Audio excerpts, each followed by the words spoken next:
됐어요? 네. 우리 함께 기도하고 시작하겠습니다.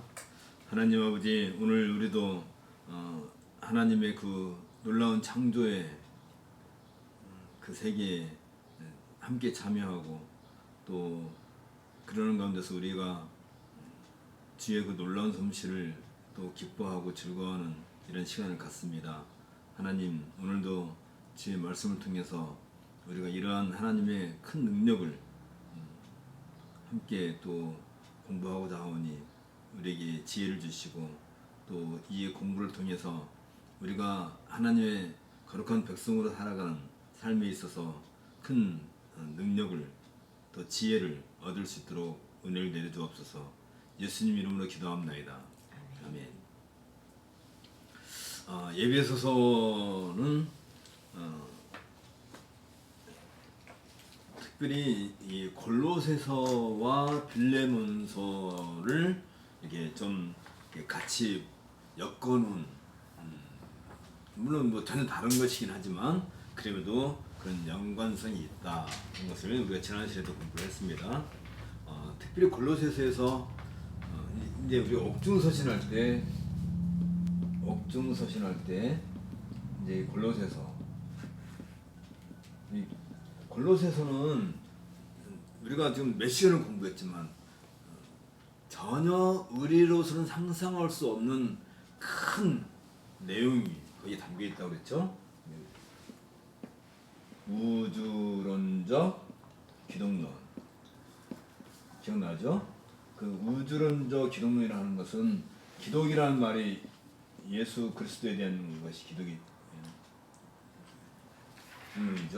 그러면 여기서 가장 강조되고 있는 것이 초월성. 다시 말하면 우주의 기원자. 다시 말하면 예수 그리스도는 우주를 초월하신 분인데 왜 초월하냐면 우주보다 먼저 계셨고 우주를 이 만물을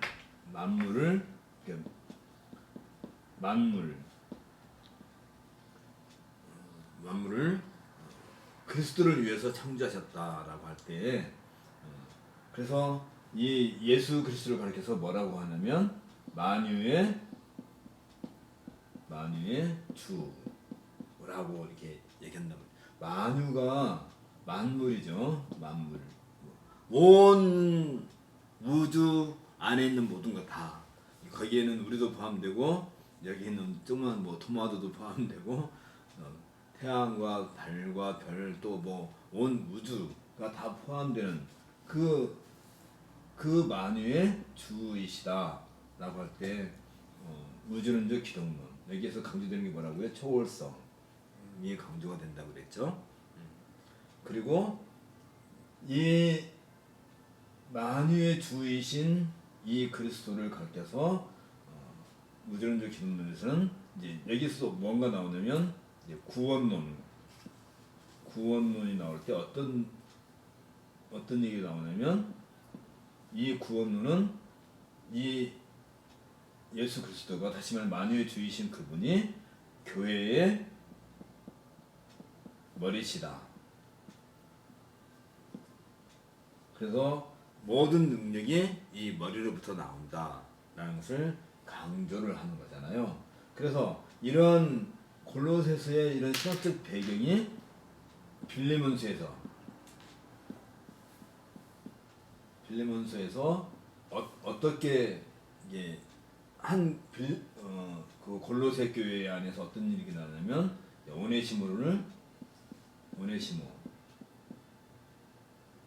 그리고 빌레몬과 오네시모는 주인과 종의 관계인데 이런 교회의 머리이신 그리스도 안에 있을 때 이들은 어떤 관계가 되는 거예요? 주-종 관계가 아니고 형제의 관계가 되는 거죠. 형제의 관계. 그러니까 말하면 이런 골로새서에서 말하고 있는 이런 기독론에 대한 이해가 바탕이 되고 그럼으로써 교회의 머리는 그리스도이시다 한다면 빌레몬의 주인은 누구예요? 빌레몬의 주인 빌레몬의 주인은 그리스도시고 오네시모의 주인은 동일한 그리스도시고 바울의 주인은 역시 그리스도시고 그러니까 바울과 빌레몬과 오네시모와 이 삼각관계는 다 한 주인, 한 주인을 섬기고 있어서 한 주인 안에서 한 형제다 하는 이런 큰 생각이 이렇게 틀이 잡히는 거잖아요. 그러니까 바울과 빌레몬과 오네시모, 그러니까 특별히 빌레몬은 바울에게서 뭘 받았냐면 복음을 받았단 말이죠. 복음이 뭐라고요? 예수 그리스도에 관한 이야기가 복음이야. 그러니까 누구를 받은 거예요? 결국은 그리스도를 받은 거지. 바울에게서 빌레몬은 그리스도를 받았고 오네시모는 로마에 가가지고 바울을 통해서 누구를 받았어요? 복음을 받았단 말이에요. 누구를 받았어요? 똑같은 그리스도를 받은 거지. 누구를 통해서? 바울을 통해서. 근데 빌레몬도 그리스도를 받았는데 오네시모가 받은 그리스도 복음도 똑같은 그 복음이야. 그러니까 빌레몬도 복음에 있어서는 바울에게 빚을 진 자고 오네시모도 바울에게 있어서는 복음에 있어서 빚을 진 자이고 오네시모는 정말로 바울을 위해서 정말 열심으로 바울을 돕는 그래서 바울은 이 오네시모를 갖다 뭐라고 하냐면 내가 감옥에서 복음으로 난 내 아들이다. 아들이라고 그렇게 불러요. 종인데 이 말은 빌레몬의 종인데 바울에게는 아들이야. 그 말은 똑같이 빌레몬에게 연결하면 빌레몬은 복음 안에서 바울이 난 아들이란 말이에요. 아니에요? 똑같이. 다시 말하면 우리들도 사실은 이 바울에게서 복음을 지금 듣고 배우잖아요.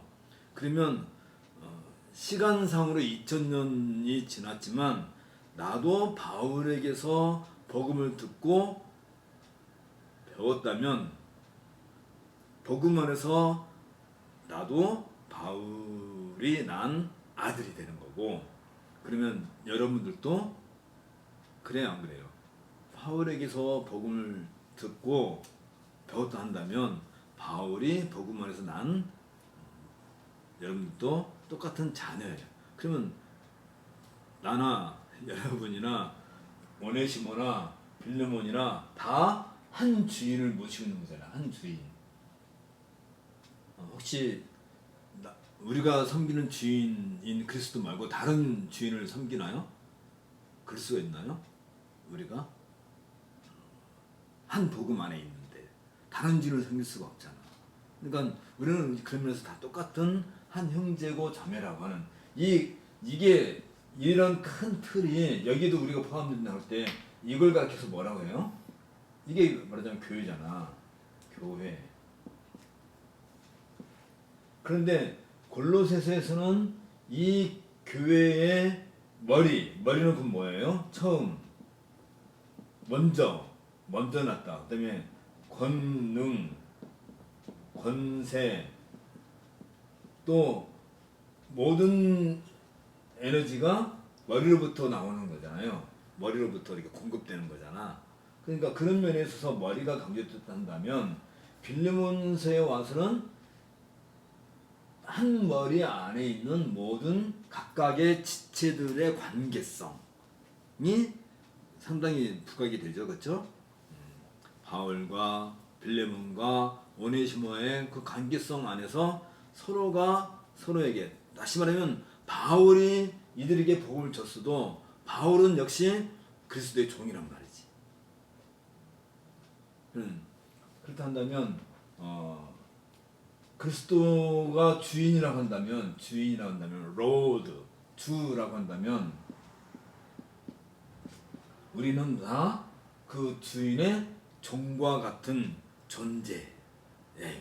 다시 말하면 절대적으로 주인의 명령을 따라야 되는 그런 상황인데 그것은 어떻게 보면 골로새서에서도 좀 그런 얘기를 하는 거란 말이죠. 이미 그 얘기는 되어 있는데 에베소서에 와서 어떻게 얘기냐면 이 머리인 그리스도와 몸인 교회가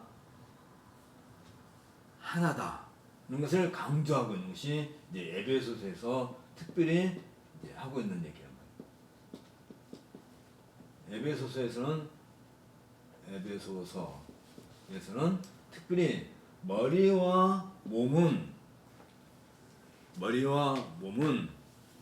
분리가 되지 않는다는 점에서 강조를 하고 있는 거예요.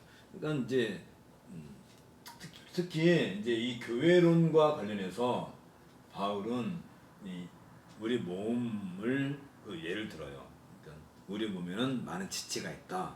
그래서 손도 있고 팔도 있고 그다음에 어깨도 있고 발도 있고 그래요. 그러면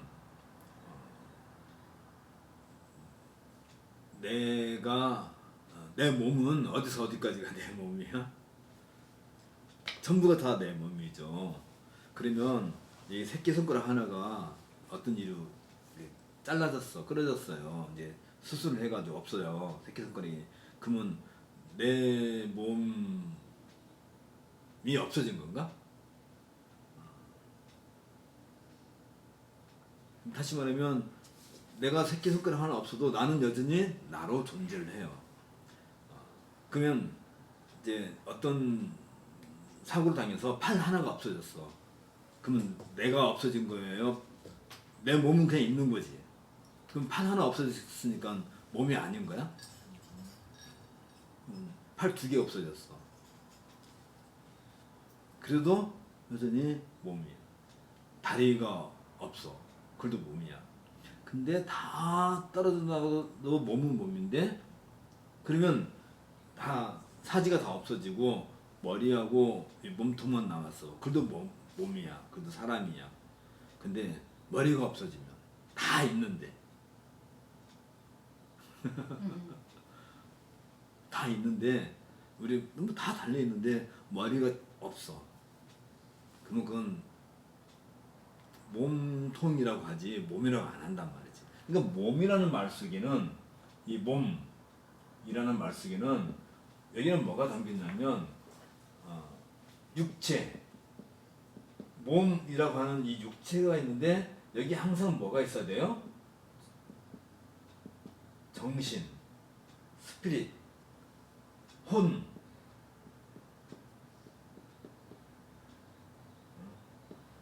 이게 있어야 한단 말이지. 그러니까 머리와 몸은 하나인데 머리가 없으면 더 이상 그건 몸이라 하지 않아. 그냥 시체가 된 거지. 시체와 몸은 달라요. 그렇죠? 시체를 가리켜서 몸이라 할 수 있지. 특히 이제 그 영화 같은 데 보면 이제 뭐 전쟁이 나서 총에 맞아서 누가 죽었으면 이제 그 시체지만 그 전우에게 있어서는 이 죽은 전우가 시체로 보이지 않아. 여전히 동지로. 그래서 그 총에 맞아 죽었는데 막 그러죠. 김일병 안 돼, 일어나, 안 돼, 막 그런단 말이에요. 왜 그러겠어요? 스피릿이 통하는 거예요. 이미 죽은 몸인데도 불구하고 다른 사람들은 그 죽었어, 송장이야. 그래서 의사가 사람 죽으면 사망 선고를 하죠. 맨날 며칠 몇 시 사망, 이렇게 의사가 사망 선고를 병원에 내리면 그 다음부터는 이 사람은 사람이 아니고 그냥 시체가 되는 거란 말이죠. 근데 이제 전쟁터에서 누가 총에 맞아서 죽었는데 너무나 그 동지애가 강하니까 김일병 안 돼, 일어나 우리 가야 돼 해가지고 어떻게 해요? 들쳐매고 막 그 총알이 쏟아지는 그 상황에서도 이 웃으면 안 되지. 이 상황은 아주 경건하게 메고 축 늘어진 그 김일병 어깨 메고 빠져나가는 그것은 그 몸을 얘기하는 게 아니라 그 김일병이 갖고 있는 어떤 스피릿, 이런 것을 얘기하는 것처럼, 그러니까 몸과 머리와 몸은 이제 하나로서 특별히 여기에서 에베소서에서 강조하는 가장 중요한 건 뭐냐면 머리이신 그리스도와 몸인 교회가 결코 분리할 수 없다. 그 말은 다르게 말하면 만일 몸이 없이 머리만 있다면 그건 교회예요, 아니에요? 그리스도 혼자만 있다면 물론 우리가 신학적으로 얘기할 때는 그리스도 혼자로서도 충분히 교회일 수 있지. 신학적인 어떤 그 논제 속에서는 예를 들면 창세 전에 그때는 성부, 성자, 성령이 계실 때니까 그때 그리스도는 성자의 어떤 그 특성상 성자의 본성상 그리스도가 그 성자 안에 계실 때니까 아직 성육신 하시기 이전에 그러나 그 그리스도에게 하나님은 이미 약속을 하셨단 말이에요. 한 민족을 어떤 민족? 그리스도 안에서 한 백성을 그리스도에게 주시기로 약속을 하셨단 말이지. 그 당시에는 그걸 교회라고 할 수도 있지만 아직은 그건 또 교회라고 우리가 말할 수 없죠. 그러니까 교회라고 하는 것은 이런 면에 있어서 그리스도가 성육신 하시고 십자가에서 죽으시고 또 부활하시고 승천하셔서 성령을 다시 보내셔서 성령으로 말미암아 인침을 받아야 이게 인침이 뭐예요? 도장 찍는 거지. 도장을 찍는 거지. 인침. 성령께서 우리 각 사람에게 도장을 찍어. 이게 어떤 의미가 있다고요? 옛날 노예들에는 노예의 주인이 누군지를 표시하기 위해서 이마에다가 이렇게 낙인을 찍든지 아니면 어깨에다가 낙인을 찍든지 이렇게 찍어놓은 거란 말이지. 그래서 이 사람이 어딜 도망가도 이 사람 주인이 누군지를 다 아는 것처럼 우리나라도 한우 소를 관리하기 위해서 그 옛날에는 엉덩이에다가 낙인을 찍었단 말이에요. 낙인. 근데 이제 그게 뭐 어떤 이유에서인지 모르지만 뭐 동물 학대인지 어쩐지 모르겠지만 요즘은 귀에다가 이렇게 귀구리 같은 걸 하나 달아주죠. 예, 귀에다가 하나 달아주는데 어쨌든 그러니까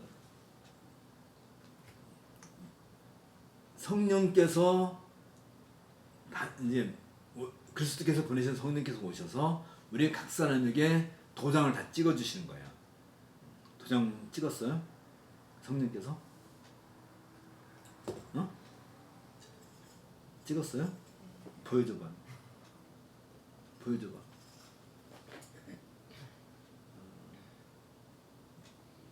그게 뭐냐면 다시 말하면 세례지. 세례. 교회가 이 사람은 성령께서 인치셨다 하는 것을 교회가 보증을 하는 것이 세례죠. 세례. 그리고 그 세례받은 사람은 교회가 늘 정기적으로 주기적으로 뭘 하냐면 성찬을 하죠. 성찬식을 떡과 포도주를 먹고 마시지. 그러면 그 떡과 포도주가 뭘 상징해요? 그리스도의 살과 피를 상징할 때 성령께서 쉽게 말하면 성령께서 도장을 우리들 마음에 다 찍어 주셨기 때문에 그리스도의 자녀라, 그리스도의 백성이다는 사인을 받은 사람만이 이 성찬식에 참여하게 하는 그 이유도 이게 다 하나의 어떤 그 그리스도와 우리가 하나의 몸. 그리고 다시 말하면 머리가 없는 교회가 있을 수 없고 또 몸이 없는 그리스도가 있을 수 없고 라고 했을 때 여기에서 가장 강조되는 교회론에서 강조되는 게 뭐냐면 연합,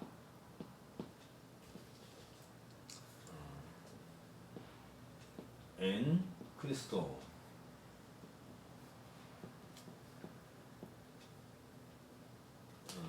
그리스도 안에서 다시 말하면 골로새서에서는 교회의 머리로서 권세, 골로새서에서 강조한다 한다면 에베소서에서는 그리스도 안에서 in Christ,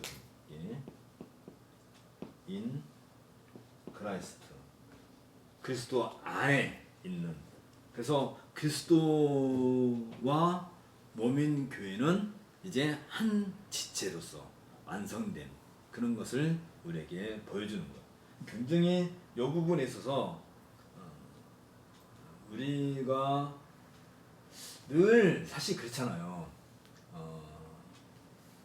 우리가 하나님을 신앙한다, 또 하나님을 경배한다, 예배한다 할 때는 늘 초월자로서의 하나님을 우리가 경배하고 예배하는 것이 마땅한 거지만, 그러나 그 예배에 참여할 수 있는 자격, 다시 말하면 하나님을 경배하고 하나님께 예배하기 위해서 그 자리에 초청받은 사람은 그리스도 안에 있는 사람이라 한다 할 때에 그게 참 묘하죠.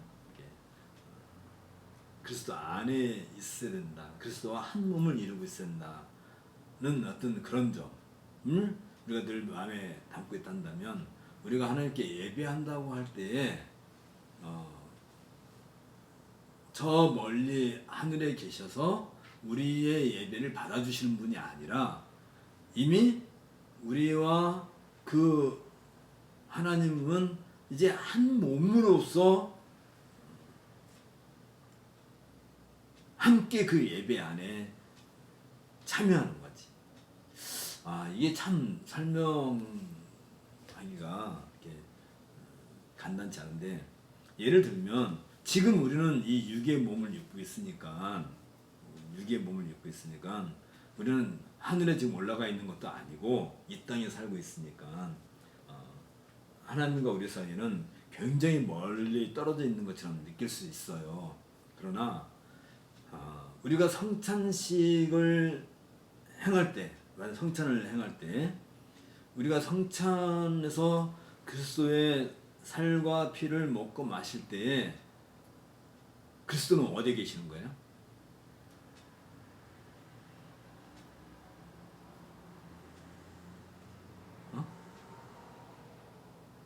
그게 이제 신학적으로도 많이 논쟁이 되어 왔던 거란 말이죠.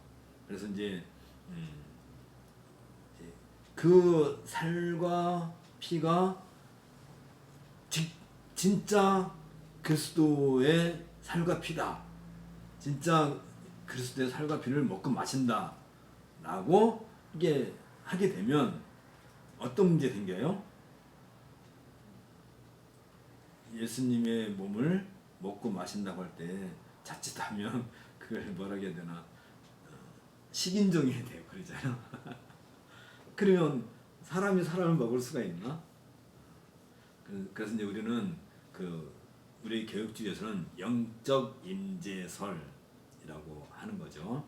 다시 말하면 그리스도의 살과 피를 먹고 마시는 것을 기념한다는 차원에서 영적 임재설이라고 그래요.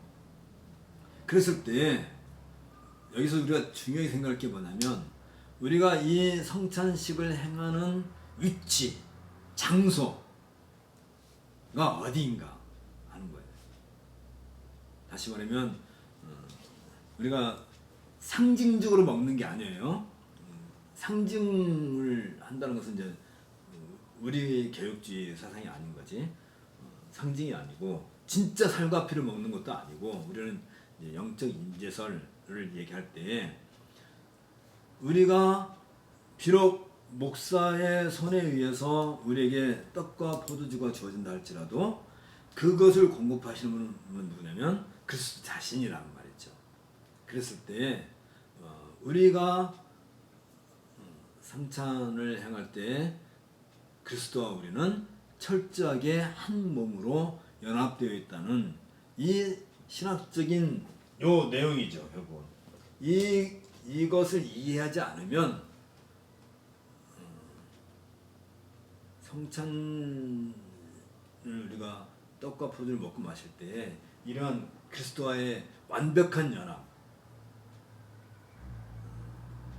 대한 이해가 안 돼 있으면 영적 임재라고 하는 그 의미조차도 제대로 이렇게 우리가 받아들일 수도 없고, 그리고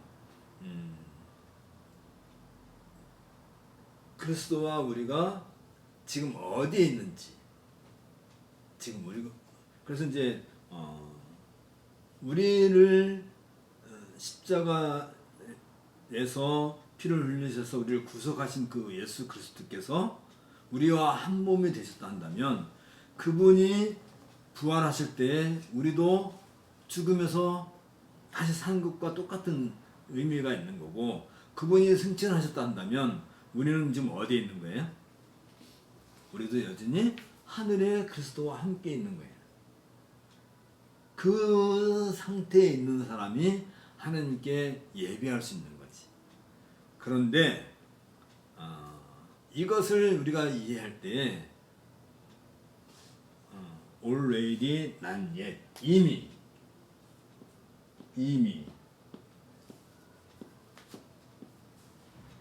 already, 이미, 그리고 아직, 아닌, 그래서 not yet, 아직 아닌, 이 관계를 늘 우리가, 다시 말하면 이미 우리는 그리스도 안에서, in Christ, 그리스도 안에서 우리는 부활을 했어요. 그리고 그리스도 안에서 우리는 그리스도와 함께 승천을 했어. 그래서 우리는 어디에 있어요? 그리스도 안에서 우리는 하늘에 있단 말이에요. 하늘에 있어요. 그래서 그리스도 안에서 우리는 하나님을 만나 뵙고, 이 말 하니까 또 이제 오해할 수가 있는 거예요. 그럼 하나님을 만나본 적 있어요? 하나님을 직접 만났어요? 한 번이라도? 만나본 적 있나요? 우리가 매주일 하나님께 예배할 때 하나님을 만나지 않고 그냥 교회만 갔다 오나? 예배장만 갔다 오나?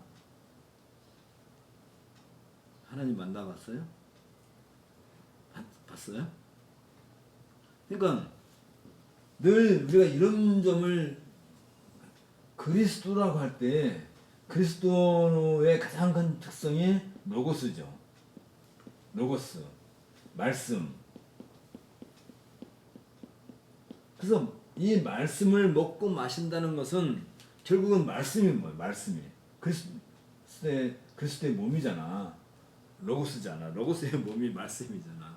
그러니까 우리가 주일날 이 말씀을 먹고 마시는 거지. 근데 말씀은, 말은, 로고스는 먹을 수도 없고 마실 수도 없잖아. 그게 무슨 형체가 있는 게 아니니까. 그래서 이 말씀, 로고스를 먹고 마시고 하는 이것을 상징하는 게 뭐냐면, 그게 바로 떡과 포도주란 말이지. 그러니까 우리가 떡과 포도주를 먹고 마시는 것은 뭘 먹고 마시는 거예요? 로고스를, 말씀을 먹고 마시는 거고, 이 말씀을 통해서, 이 말씀은 로고스잖아. 다시 말하면 늘 얘기하지만 로고스이신 그분이 성자라고 한다면 성부와 성자는 한 몸이야. 그러니까 내가 지금 눈으로 보고 있는 이 떡과 포도주를 통해서 로고스이신 그분을 만나 한다면 곧 누구를 본 거야? 하나님을 본 거지. 우리가 설교의 말씀을 들을 때 그 말씀을 누가 주시는 거예요? 하나님이 주시는 거란 말이지.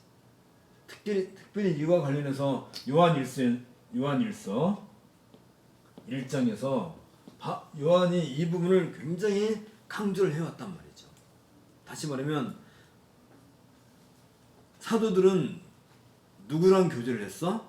코이노니를 했어요. 예수님과 코이노니를 했단 말이야. 그래서 이 사도들이 전해준 말씀을 받은 사람은, 우리가 이 성경 계시의 말씀을 통해서 우리는 사도와 교제를 하는데, 사도와 교제를 했기 때문에 다시 말하면 사도와 우리가 말씀으로서 이 말씀을 교제를 했다면 사도가 누구랑 교제를 했어요? 예수 그리스도와 교제를 했다면 예수 그리스도는 누구야? 하나님이시라 한다면 결국은 우리는 사도를 통해서 하나님과 고인노니아를 했다는 것을 요한 사도가 그게 강조했다 한다면 동일한 의미로서 우리가 이 말씀 눈에 보이는 말씀이 곧 떡과 포도주를 한다면 눈에 보이는 말씀 그러니까 이게 굉장히 다른 거란 말이에요. 다시 말하면 우리는 매주일 설교를 듣잖아요. 매주일. 그러면 그게 눈에 안 보이니까 없는 거냐고. 주일날 교회 갔다 왔죠. 말씀 들었죠. 말씀 듣고서 하나님을 본 거란 말이에요. 그게 자체가.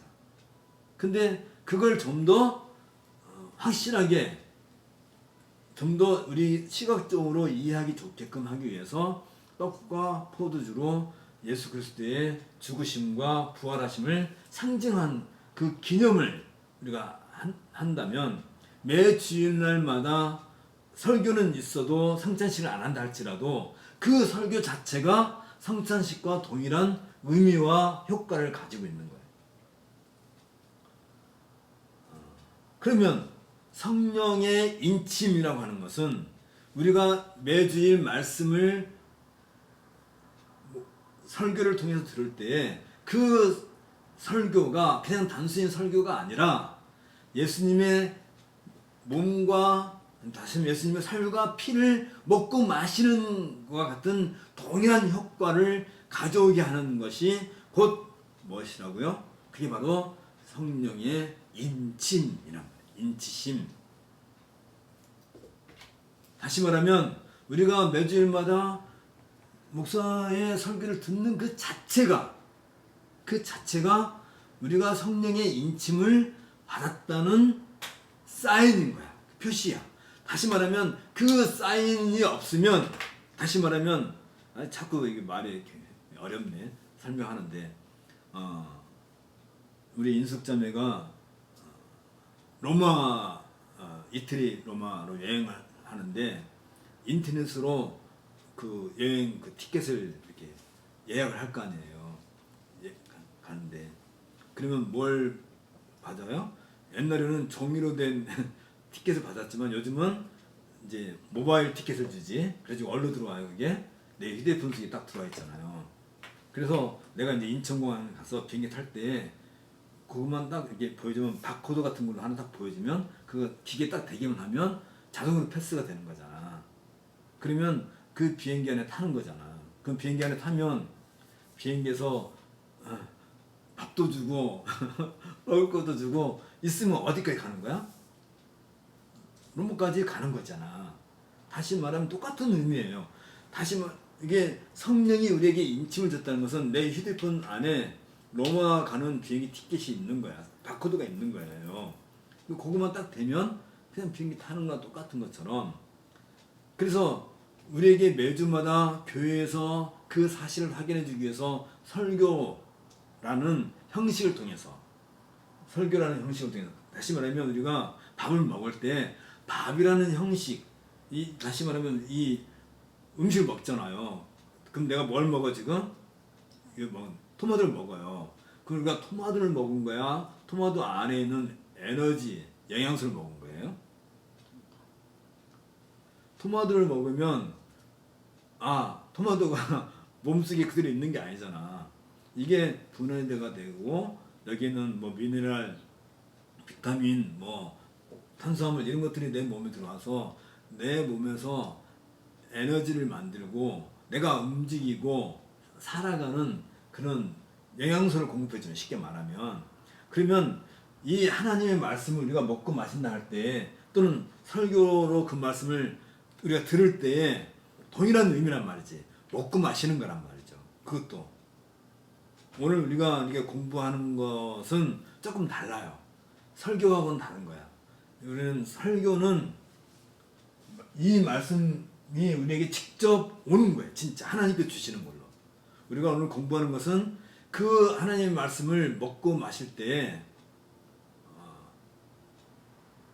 그것을 좀 더 잘 이해하기 위한 예비적 과정으로서 공부하는 거지. 이런 성경 공부는 우리가 책을 읽을 때도 독서할 때도 마찬가지고 우리가 집에서 무슨 신앙서적 읽는다든지 하는 것도 마찬가지고 주석을 본다든지 하는 것도 마찬가지지만 그런 것하고 설교는 다른 거란 말이죠. 설교는 직접 하나님께서 우리에게 먹고 마시는 음식을 주시는 거란 말이에요.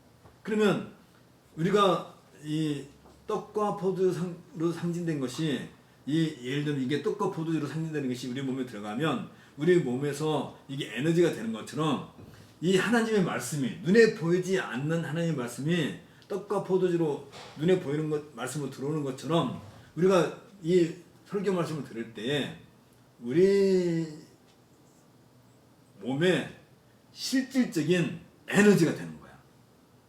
믿어져요? 안 믿어져요? 그러니까 여러분들이 잘 생각해야 돼요. 우리 신자는, 우리 성도들은 우리가 요즘은 삼시세끼를 안 먹나? 요즘은 삼시세끼 다 먹어요? 듣기만 먹어요? 우리가 밥을 먹고 국을 먹고 반찬을 먹으니까 내가 산다라고 생각한다는 것은 이건 교만이에요.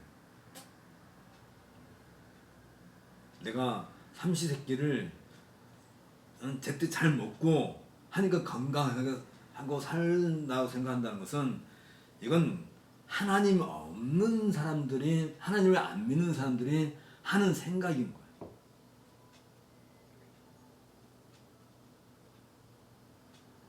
그걸 우리가 어떻게 확인해요? 이번에 우리가 코비드19 때문에 우리가 그걸 알잖아요. 아니 밥 잘 먹었는데도 아니 바깥에 나가서 잠시 나갔다 온 것밖에 없는데 갑자기 몸에서 열이 나고 기침을 하더만 뭐 하더만 그래가지고 이번에도 보니까 어떤 나이 드신 할머니인데 병원에 못 가고 왜냐면 병원이 꽉 차 있으니까 입원하기 위해서 대기하고 있는 중인데 그냥 돌아가셨단 말이지.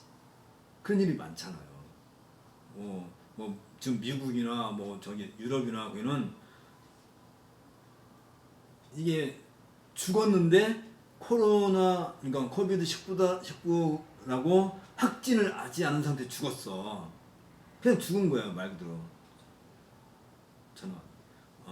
죽었는데 코로나 때문에 죽었는지 그냥 죽었는지 원인도 모르고 죽은 건데 갑자기 죽은 사람들이 꽤 많단 말이죠. 자, 그러면 이럴 때 우리가 생각해 봐야 되는 거지. 내가 삼시세끼를 잘 먹고 있으니까 내가 살고 있다 라고 생각한다는 것은 무지무지 교만한 거예요.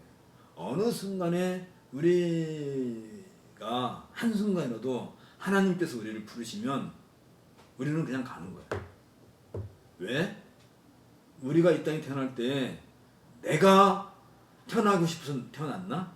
내가 몇 월 며칠 날 태어나갈 테니까 나를 보내주세요 해서 내가 왔나? 하나님께서 보내신 것처럼 하나님께서 부르실 때 그냥 가는 거예요. 안 믿어져? 믿어져요? 마찬가지로 우리가 일상에서 먹고 마시는 그것 자체가 결국은 하나님 말씀을 먹고 마시는 그 연속선상에서 이루어질 때 이게 의미가 있는 거지. 그러니까 이런 생각들이 다 어디서 나와요? 다 이런 교회론에 대한 이해로부터 나오는 거고, 그래서 우리는 이미 그런 하나님 나라에서 먹고 마시는 것을 난 옛 아직 아닌, 근데 우리는 지금은 하나의 사인으로, 상징으로 먹고 마시고 있는 거지. 실제로는 자, 여기서 우리가 잘 생각해야 돼. 하나님은 알파와 오메가다 라고 할 때, 처음과 끝이라고 할 때 그것은 영원성에 대한 얘기란 말이죠. 하나님이 뭐 처음이 있고 끝이 있나? 알파 오메가라고 할 때 영원하신 분, 영원한 세계에, 다시 말하면 이걸 그림으로 그릴 수는 없지만 영원한 세계인데 여기 내가 태어나서 지구에 있다가 멸망할 때까지도 이 안에 잠깐 있는 거지. 사실 이게 지구 역사야. 여기 우리가 잠깐 태어났다 가는 거지. 그러면 이 영원이라는 세계 속에서 내가 태어났다가 이미 태어났지. 우리는 태어났고 이미 그리스도와 함께 천국에 가 있는데, 난 예시라고 하는 것은 이 지구상에 있는 이 안에 있을 때만 난 예시지. 영원이라는 세계에서는 이미라는, 이미 성취가 되는 거예요. 다시 말하면 여러분이 이 땅에 있는 동안은 아직은 이 땅에 있지만, 실제로는 우리의 실체는 어디에 있어요? 하늘에 있는 거라고. 그게 구원이란 말이지. 그게 구원. 이 땅에서 남들보다 잘 먹고 잘 살고 부자로 살고 큰 집에서 살고 고통 없이 사는 것이 구원이 아니라, 우리의 실체가 어디 있냐고요. 실체가. 근데 해가지고 지금 우리가 살고 있는 이 세상에 이 몸이 의미가 없다는 얘기가 아니라, 우리가 지금 어디에 있는가를 제대로 알고, 우리는 늘 영혼에 있대요. 다시 말하면 하늘에 연결되어서 살아가는. 어떻게? In Christ. 그리스도와 연합되어 있어서. 그게 이제 다 골로새서도 이미 우리가 얘기한 것이긴 하지만, 특별히 이와 관련해서 에베소 1장에서 3절부터 14절, 이제 여기에 굉장히 중요한 얘기를 바울이 하고 있는 거예요. 그러니까 이 이야기가, 지금 내가 하고 있는 이 이야기가 언제 이 우주가 만들어지기 이전에, 지금 우리가 공부한 이 모든 내용들이 하나님이라고 할 때, 여기서 우리가 또 생각할 것은, 하나님은 성부와 어디서 쓸까?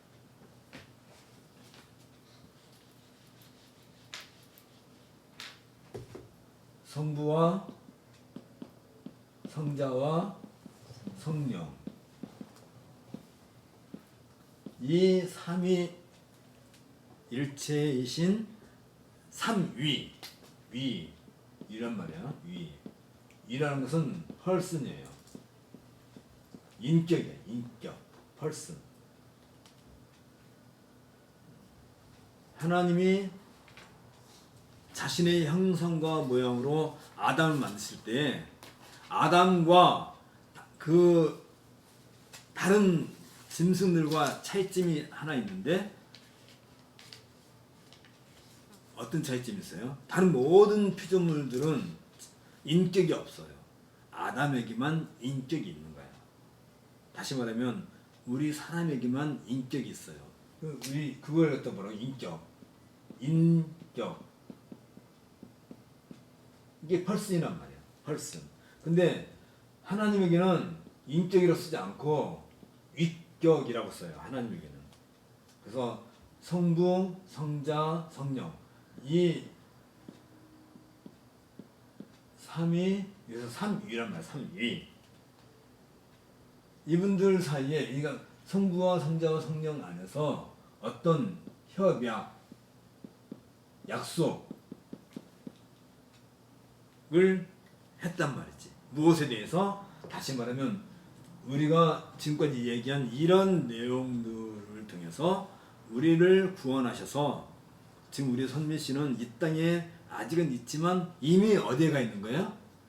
하늘에 있는 것처럼, 이런 것을 좀 더 구체적으로 서로 협약, 누구 사이에? 삼위 하나님 사이에, 성부와 성자 사이에서, 성령 사이에서 이것을 협약을 하고, 그게 언제라고요? 창세 전에 이미. 그러면 그 계획, 이 협약 속에 우리가 있는 거야, 없는 거야? 있어요, 없어요? 이미 있었단 말이지. 이미 이 우주 만물이 만들어지기도 전에 이미 그 하나님의 협약 속에 우리 각각의 펄슨이 이미 이 안에 있었단 말이야. 믿어지나? 이게? 참 신기하죠. 그러니까 이 안에 있기 때문에 지금 우리가 이 자리에 있는 거야. 우리가 주일날 교회 가는 거예요. 가서 뭘 해요? 설교 말씀 듣는 거야. 그리고 떡과 포도주를 먹고 마시는 거야. 아까도 얘기했어요. 내가 지금 설교를 듣는 것은 무엇을 먹고 마시는 거예요? 그리스도의 살과 피를 먹고 마시는 거라고.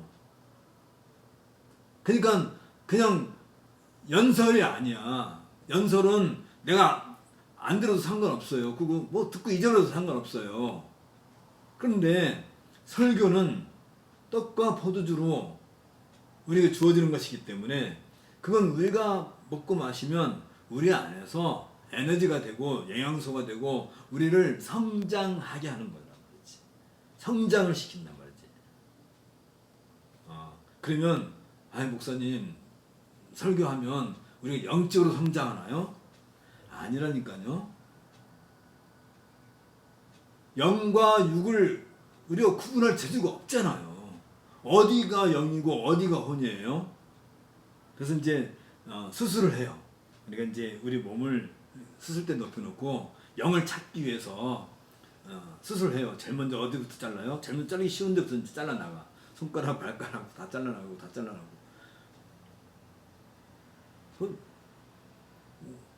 어떤 게 영이야? 어디까지 영이야? 아까도 얘기했지만 몸에 대해서 얘기한 것처럼 몸과 영은 하나지. 그게 하나님의 형상과 모양으로 만들어진 우리 사람만 가지고 있는 그런 특성이라 한다면, 그렇다 한다면 우리가 이미 만세전에 이 우주가 태어나기도 전에 이 하나님의 협약 속에 그 안에는 구체적으로 우리도 그 안에 포함이 된 거예요. 어떻게? In Christ, 그리스도 안에 있는 백성으로. 그리스도께서 십자가를 지시고 구원해 내시고 그들과 함께 부활해서 승천하시겠다는 그 모든 협약의 내용 안에 우리도 그 안에 이미 그때부터 포함되어 있었던 거예요. 그러니까 언제 구원받았어요? 언제 구원받았어? 이미 만세전에 구원을 우리는 받은 거야. 이미 받았기 때문에 오늘날 이 말씀을 우리가 듣고 먹고 마시는 거란 말이지. 이 구원과 상관없이 이 하나님의 구원 협약, 이거 갖다가 특별히 구원과 관련돼서 구원 협약이라고 그러는데, 이 하나님의 구원 협약, 이게 뭐라고요? 에베소서 1장 3절부터 14절에 있는 내용이 바로 그거란 말이지. 이 협약 안에 우리가 포함되어 있어서 우리가 예수님의 살과 피를 먹고 마심으로써 우리가 예수 그리스도 안에 우리가 연합되어 있고, 그게 바로 구원이고, 이걸 우리는 매주마다 늘 확인하는 거고.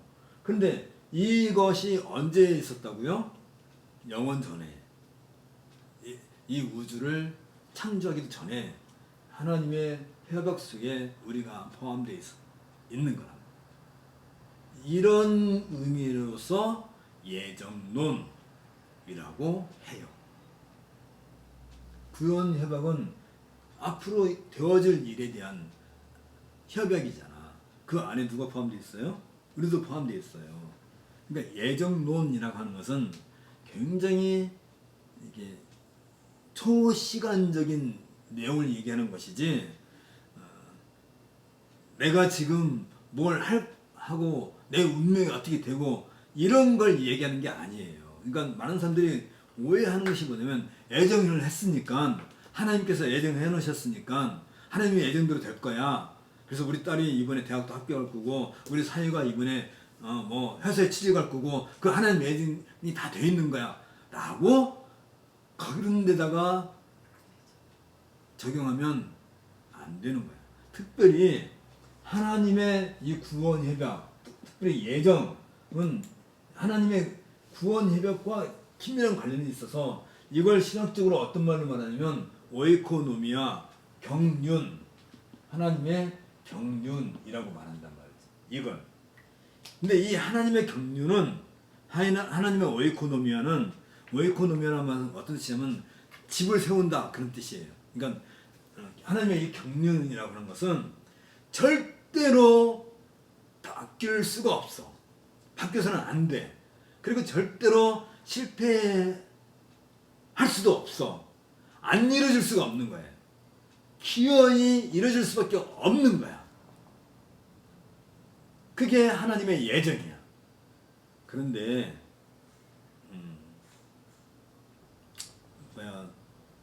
결혼하기 전에 다른 남자 만나본 적 있어요? 없어요? 어이구. 연애 한 번도 안 해봤어 그래서? 그랬어요? 오, 그랬구나. 근데 이제 어떤 사람이 이제 색깔 다르지. 어떤 사람이 한 남자하고 한 여자가 만났는데 서로 결혼을 약속하고 만났어. 근데 갑자기 무슨 사연이 생겨지고 갈라졌어. 그러면 이 두 사람이 처음에 만날 때 이게 하나님이 예정하셨을까? 예정하신 거예요? 그럼 하나님이 둘이 만나서 결혼하기로 했는데 누가 마음이 변심했어. 이 남자는 다른 사람을 결혼했어. 그러면 하나님의 예정이 어떻게 된 거야?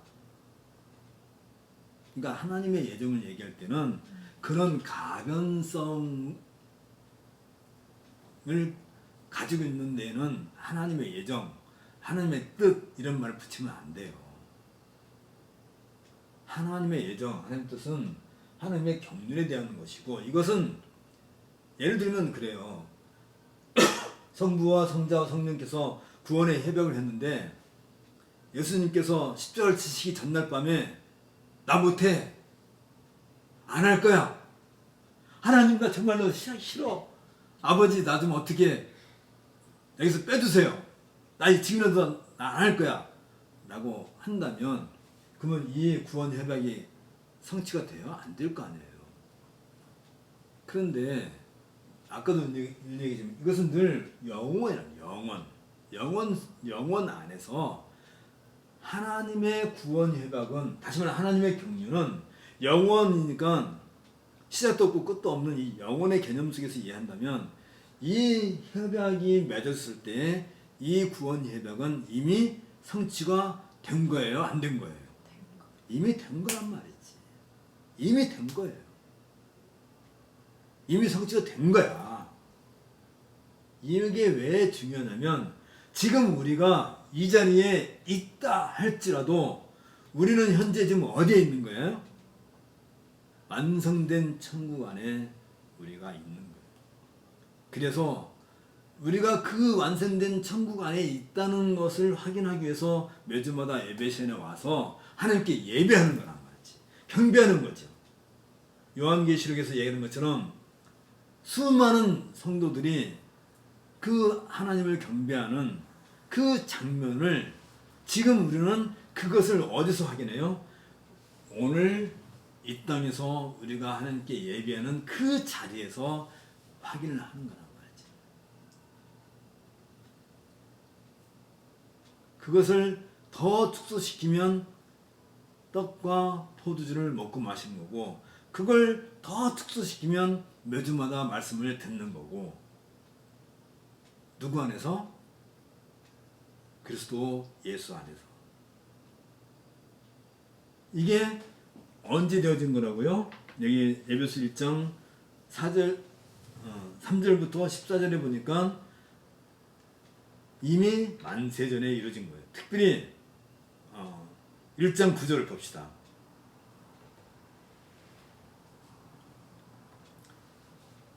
한번 읽어주세요.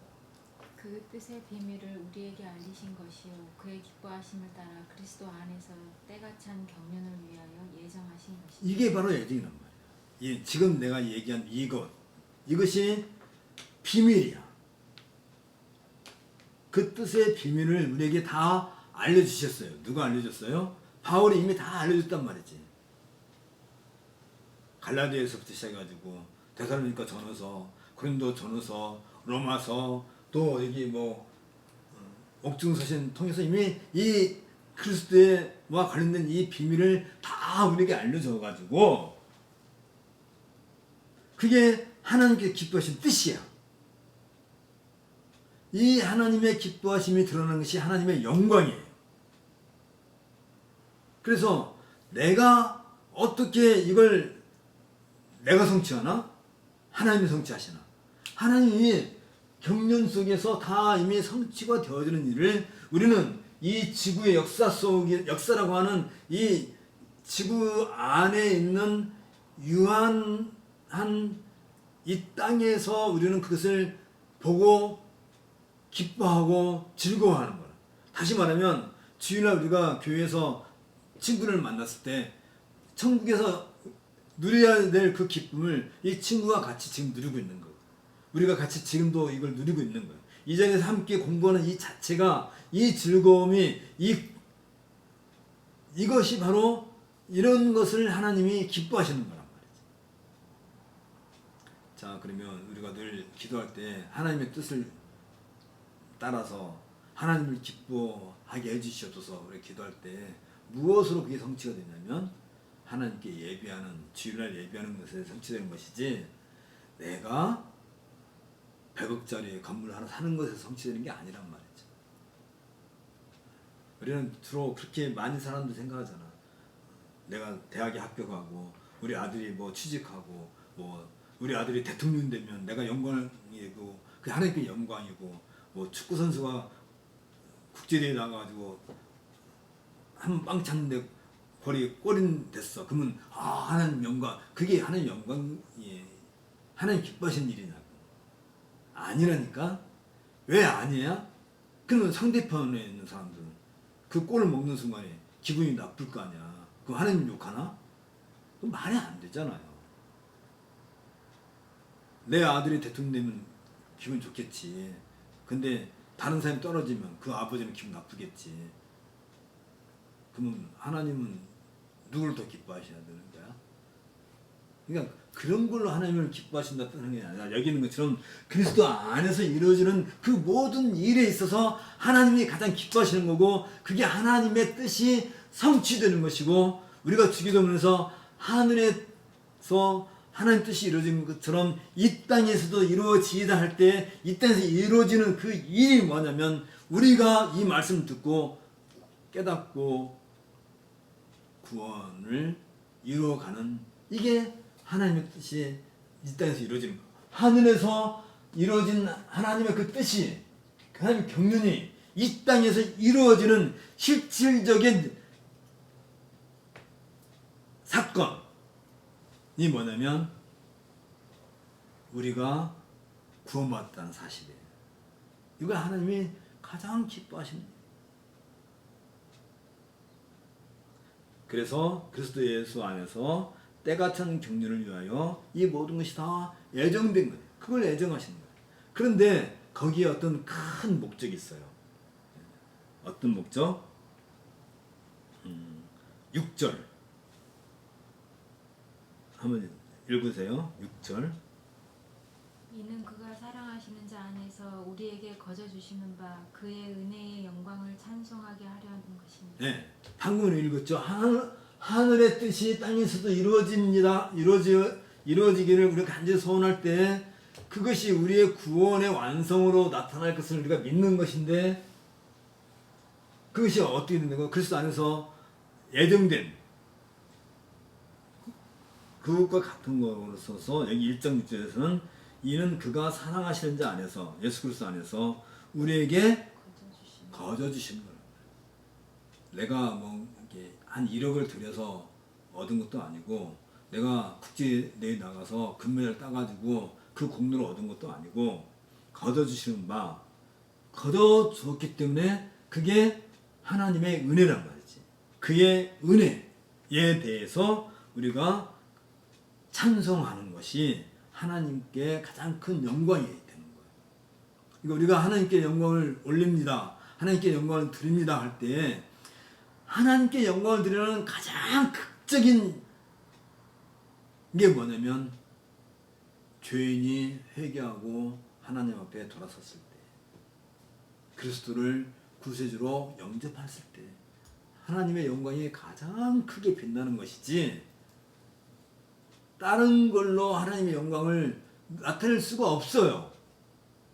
생각해 보세요. 우리 같이 나약하고 연약하고 정말 죄 속에서 태어나고 이런 우리가 어떻게 하나님을 믿게 되고 그리스도를 우리의 구세주로 믿게 됐는지 이것 자체가 신비스럽고 이것이 바로 하나님께 가장 큰 영광입니다. 우리가 늘 하나님께 영광을 드립니다. 하나님께 영광을 드립시다. 말로 할 게 아니라 내가 이러한 하나님을 바르게 알고 깨닫고 하나님을 경배하는 것, 찬송하는 것. 이 찬송이라고 하는 것은 입으로만 찬송하는 노래하는 것이 아니라 이 자체가 하나님께 예배하는 거잖아요. 그래서 우리가 매주마다 하나님께 나와서 예배할 때 구원의 하나님, 나를 좀 더 이 구원에 대해서 좀 더 잘 알고 깨닫고 더 하나님께 가까이 나가려고 애를 쓰는 이 모든 것이 하나님께 가장 큰 기쁨이고 영광이 되는 것이지, 이것과 상관없이 11조를 2배를 해서 하나님께 영광이 되는 것이 아니란 말이죠. 11조야 뭐 많이 할 수도 있고 적게 할 수도 있어요. 뭐 그거야. 많이 벌면 많이 하면 되는 거고, 적게 벌면 적게 내는 것이지. 내가 100만 원씩 11조 하다가 지난달에 사업이 잘 안 돼서 이번 달에 50만 원밖에 내가 헌금을 못했으니까 하나님의 영광 가렸나요 그게? 그건 절대 아무 상관이 없는 거란 말이지. 그런데 내가 지난주에는 정말 하나님 아는 지식에 있어서 많이 막 연구도 하고 공부도 하고 했는데, 지난 한 주간 동안에는 그냥 딴 데 신경 쓰느라고 맥없이 메갈이 빠져갖고 교회에 와갖고 앉아있으면 그게 하나님의 영광을 가리는 거란 말이에요. 그런 것이. 그러니까 지난주에 하나님께 예배할 때와 이번 주 하나님께 예배할 때 하나님에 대해서 내가 얼마나 더 많이 알아지고 더 가까워지고 이것을 하나님이 기뻐하시는 것이지, 10년 전이나 20년 전이나 지금이나 똑같은 그 상태로 맨날 하나님께 와가지고 하나님 아버지 나 좀 어떻게 해주세요, 뭐 비나이다 산신령기 비나이다 하는 것처럼 맨날 하나님께 나와가지고 우리 아들 잘 되게 해주세요, 사업 성공하게 해주세요, 이런 기도를 하고 앉았다 한다면 그건 그냥 달라져야지.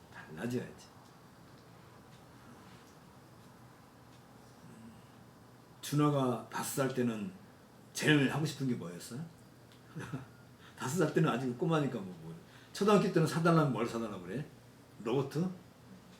뭐? 브레드보드 조립하는. 그런 거예요? 이제 고등학생에 대해서는 지금도 그거 사달라고 그래요? 이제는 그거 안 사잖아요. 사준다고도 싫다고 그럴 거 아니에요. 근데 지금도 그거 사달라고 그러면 속이 상해요, 안 상해요? 아니 남들은 지금 뭐 수능 주시하고 그러는데 그거 조립하고 앉았으면 그 뭐지? 뒤통수로 나한테 저 펴고 싶지 않아요? 안 그래요?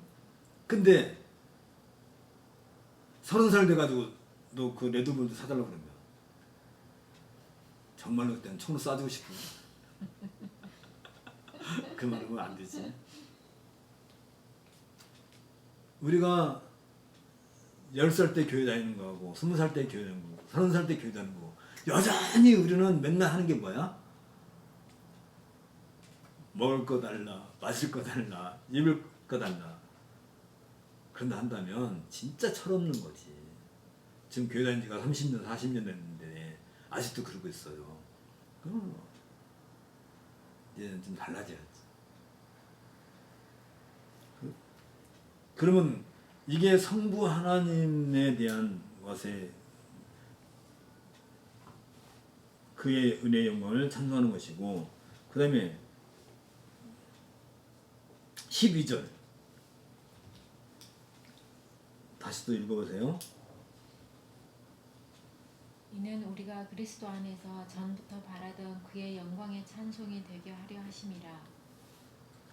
이것이 이미 하나님의 예정 가운데서 이미 예정되어진 바로 그것을, 그 영광을, 지금 우리가 얘기한 이 영광을 찬송하는 거예요. 그게 하나님께 영광이. 그 다음에 14절. 이는 우리 기업의 보증이 되사 그 얻으신 것을 속량하시고 그의 영광을 찬송하게 하려 하심이라. 자, 그러면 영광을 찬송한다. 영광을 찬송한다. 영광을 찬송한다. 성부, 성자, 성령의 그 영광을 찬송한다는 것이 우리의 삶 속에서 날마다 이루어져야 될 텐데, 날마다 이루어지는 그것을 우리 모르잖아요. 사실 우리 개개인이 날마다 하나님께 기쁨과 영광과 찬송을 드리기 위해서 기도도 하고 찬송도 하겠지만, 그것은 각각이 자기가 할 거니까 표가 안 나잖아. 그걸 우리가 한꺼번에 다 한 자리에 모여서 하자. 그럼 표가 나요, 안 나요? 나요. 그게 바로 예배란 말이지. 예배. 주일날 우리가 하나님께 모여서 예배해야 될 이유가 그래서 있는 거야. 우리가 매일 매 순간 여기에 있는 것처럼 이 하나님의 영원한 구원 협약 속에서 우리는 이미 그걸 다 누리고 있고 이미 성취가 되어 있다니까요. 이미 성취가 돼 있어요. 그러나 아직 아니지. 어떤 면에서 우리는 아직 이 땅에 있기 때문에 우리는 이미 성취된 것을 먹고 마시고 있는 거야. 그래서 늘 우리의 마음속에는 무엇에 매달려 있냐면 하나님의 영광을 늘 찬송하는 거예요. 내가 먹는 것도 하나님의 영광을 위해서 기쁨. 그게 왜 하나님의 영광이 되는 거예요? 내가 하나님의 그 영원한 협약에 의해서 그리스도 예수를 영접하고 예수를 믿었다는 그 자체가 하나님께 영광인 거야. 그보다 더 큰 영광이 없어요. 그러니까 내가 살아있는 이 모든 것이 하나님께 그냥 영광인 거야. 예를 들면 그 갓난아이가 응애하고 태어났는데 얘가 오줌을 싸도 이쁘고 똥을 싸도 이쁘고 젖만 먹어도 이쁘고 뭐 딸꾹질만 해도 이쁘고 또 했는데 어머 얘 봐봐 얘가 벌써부터 말을 해. 엄마라고 했대. 엄마라고 했대. 얘는 지금 엄마도 뭔지 모르고 그냥 한마디인데 엄마는 뭘로 들려요? 엄마로 들린단 말이지. 그 말은 또 아빠는 뭘로 들려요? 아니야 여보 그 무슨 얘가 그래서 아빠라 불렀다니까. 아빠라니까.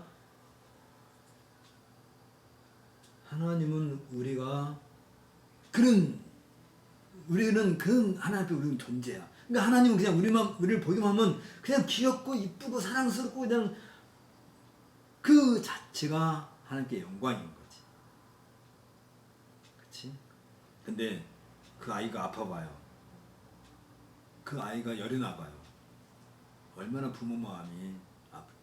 우리가 이런 복음과 상관없이 딴짓을 하려고 하면 하나님 마음이 아프신 거란 말이지. 자, 오늘 내가 이렇게 잔소리가 많지. 정말 해야 될 일은 되게 많은데 교재가 워낙 잘 돼 있으니까 교재를 읽으면 다시 말하면 이 모든 것, 다시 말하면 이 구원의 협약이 우리에게서 성취되어지는 이 모든 것, 지워도 되지? 우리 안에서 예정된 우리에게 성취되는 이 모든 걸 갖고서 우리는 새로운 존재다. 새로운 이거 갖다가 새 창조라고 그래요. 새 창조.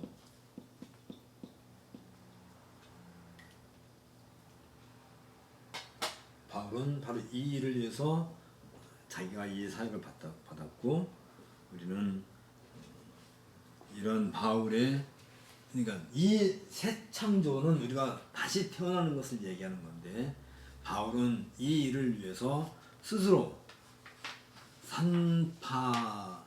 산모의 역할을 한 거지. 아기가 엄마에게서 아기 태어날 때 엄마가 가장 힘들잖아요. 가장 아프잖아요. 그것처럼 바울은 자기가 모든 고통을 다 감내하고 우리를 다시 태어나게 하는 일에 산모의 역할을 하는 것이고, 이 산모의 역할을 바울이 죽고 누가 할까? 누가 할까? 바로 교회가 하는 거예요. 교회가. 그래서 교회는 한 성도를 또 출산하기 위해서 온갖 고통과 고난과 아픔을 교회는 다 받아야 되는 거예요. 다 그걸 당해야 되는 거예요. 교회가 있다면 교회는 그냥 막 이게 칭송을 받고 교회 잘한다 박수나 받고 그러려고 있는 게 아니에요. 교회는 그냥 고난과 고통 가운데서 새로운 생명을 늘 출산을 해야 돼. 그래서 교회를 그렇게 해서 성도들의 어머니다라고 이렇게 말을 할 수 있는 거죠. 우리들의 어머니는 누구야? 교회지.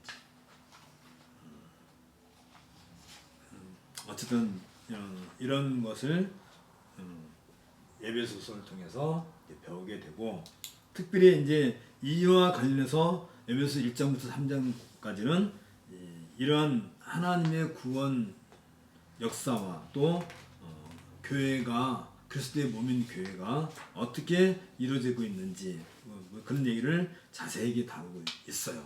그리고 이제 4장부터 6장까지는 그렇다 한다면 우리가 그의 몸인 교회, 그리스도의 몸인 교회의 한 지체로서 성도로서 우리가 살아야 될 삶의 구체적인 실제가 이제 4, 5, 6장에 나와 있어요. 그러니까 오늘 1, 2, 3장에 대한 이 모든 이야기를 통틀어서 오늘 공부를 했고, 다음 시간에 이제 4, 5, 6장으로 공부를 해야 되는데, 문제는 어디 있냐면 밥을 안 먹으면 배고파요. 그렇죠?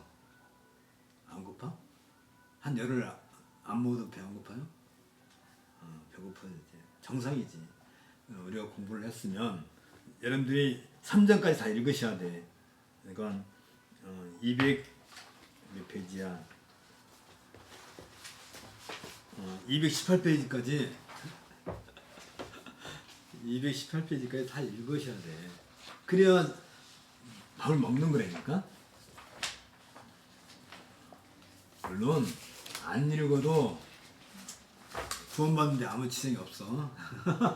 이미 우리는 어디 있다고요? 하늘에 있어. 그래도 우리가 하나님을 기쁘시게 하고 하나님의 영광을 드린다. 이게 217페이지 봐도 하나님의 영광으로 충만한 교회 이런 얘기가 나왔는데, 이걸 좀 여러분들이 읽고 공부를 좀 하시면, 그리고 다음에 우리가 219페이지 이제 4, 5, 6장을 공부하는 걸로 합시다. 함께 기도하겠습니다. 주님, 오늘도 하나님의 경륜에 대해서, 예정에 대해서, 또 하나님의 뜻이 어떻게 성취되는가에 대해서, 또 하늘에서 그 뜻이 이루어진 것처럼 땅에서도 이루어지다 하는 그 말씀, 우리의 그 간구가 우리의 실제 삶에서 어떻게 이미 성취되고 있는지, 그러나 아직 우리가 이 땅에 살고 있는 동안에 이것을 어떻게 또한 이루어 나가야 될 것인지 함께 생각해 보았습니다. 하나님께서 우리들에게 은혜를 주시고 그 은혜 안에서 우리가 더욱 성장해서 늘 하나님께 기쁨이 되고 또한 즐거움이 되게 하옵소서. 예수님 이름으로 기도합나이다. 아멘. 수고했습니다.